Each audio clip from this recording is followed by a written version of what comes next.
So I'm going to go into maintenance budgets first, and I've got a bookmark that's set, so my maintenance budgets are right up top.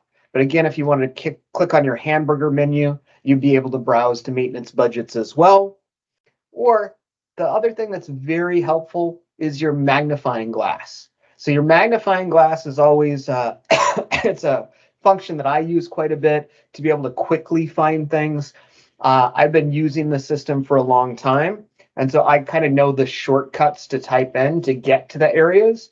So if I want to use my magnifying glass to get to maintenance budgets, I can type the first few letters of it, and then it will search the system to find that function area for me. So in this case, we're going to go directly to maintenance budgets. So you can budget multiple different ways within the system. So you can budget by an entire asset category. You can budget by an asset location. So if you want to just budget by mill versus port versus plant.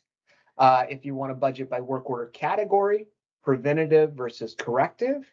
If you want to budget by maintenance type, electrical and instrumentation versus mechanical versus plumbing, you could do that. Also, you have budget dimensions. So this is very helpful on the finance side of classifying where that budget sits within your general ledger and then accounting for it at the end of each period. So we do have 4 budget dimensions that are available. If you have more dimensions in the system, we can add those to the grid as well. In this case, we're just going to look at the budget for area and department. So today we're going to look at the mill area, and the department happens to be maintenance. It's just my budget for 2024, and I'm going to click on Edit Budget. When I click at Edit Budget, it's going to bring up a whole bunch of options for me to be able to select what I want to view in my maintenance budget grid below. Right now, I only have one budget entry in the system, and it's for 2024. But if I had my 2023 or my 2022 numbers in there, it would allow you to toggle between those. And that's actually important to be able to see what your trending is of cost year on year, all directly within the system. So this isn't anything that we have to take into Excel, which is a major benefit for our customers. However, I like to mention that because we do like to use Excel so much, we can actually open these things in Excel. So if we want to send out a budget for people to fill in an Excel template and then bring back in, completely possible. And we did that to make it highly functional for our customers. So we're going to look at the budget for 2024. I want to look at it by assets, but you could also look at it, again, by other categories if you wanted to. I could look at it by a specific department or a specific functional area, but we're going to stick to just assets today. And I'm going to show the columns as the period, so I want to see them by month, and I'm going to view them by period and by month. And I want to see not just resource cost, I want to see my total cost. So we can toggle down between resources, items, and expenses. Resource means labor. Items mean inventory items we're going to consume. And then expenses are any outside costs that we had as part of asset maintenance that we want to account for as well. But today I just want to look at total cost. And I'm going to scroll down to my Cyclone. Cyclone is going to be the asset we're going to work on the most today. So if I scroll down my list and I get to my line that says Cyclone feed pump number 1, you can see I have a total budgeted amount of $19,200. And then it's showing me by month, March, April, May, June, July, August is what we have in so far, what's budgeted. And I want a little bit more detail. So let's go into that budget. Highlight our entry here.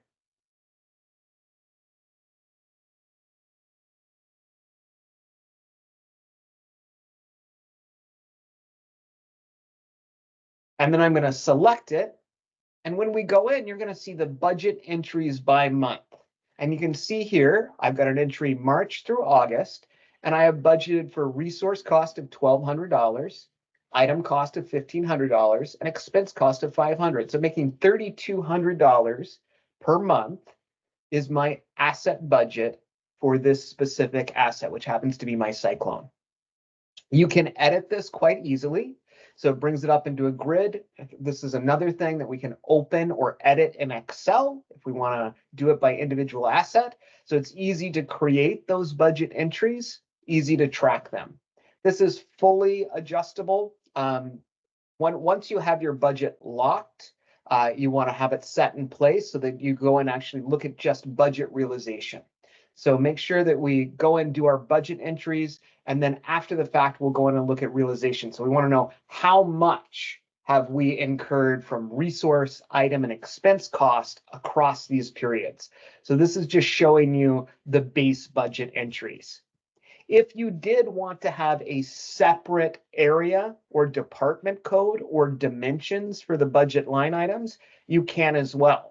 And the reason why I bring that up is one of the benefits for our customers is, let's say we have a project on an asset. So we have a specific group of work we're doing on that asset.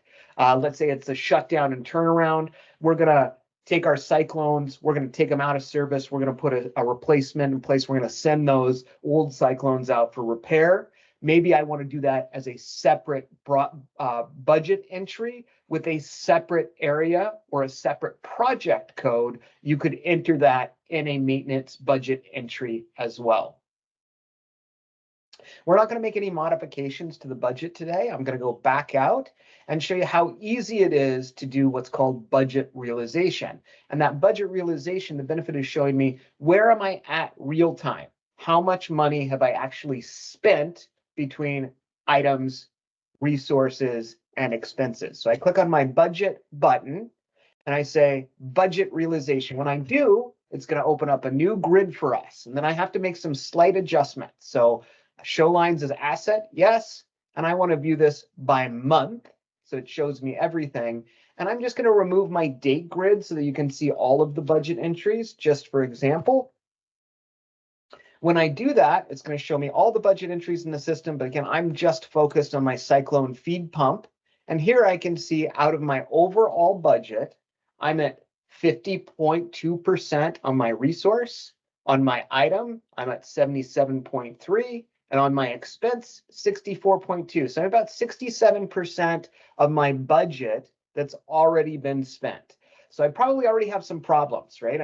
I'm not quite through March, and I'm already at almost 70% of my budget. So I probably haven't budgeted correctly, or I've had some more failures on that asset than I've anticipated. This view, just like all the others, is completely editable. So if I wanted to delimit this down by asset location or a specific asset category, you could do that. But it's very easy to show all of the budget entries and do that budget realization, and then be able to drill down into the detail.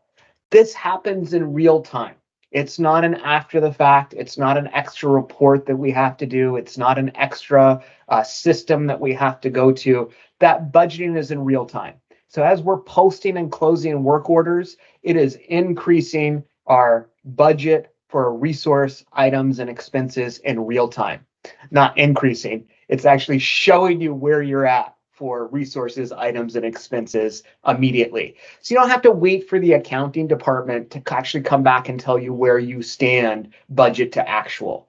So it's a huge benefit for our maintenance users to be able to see where they stand at any given time. Because Business Central is a fully integrated system as well. Next, I want to talk a little bit about fixed assets.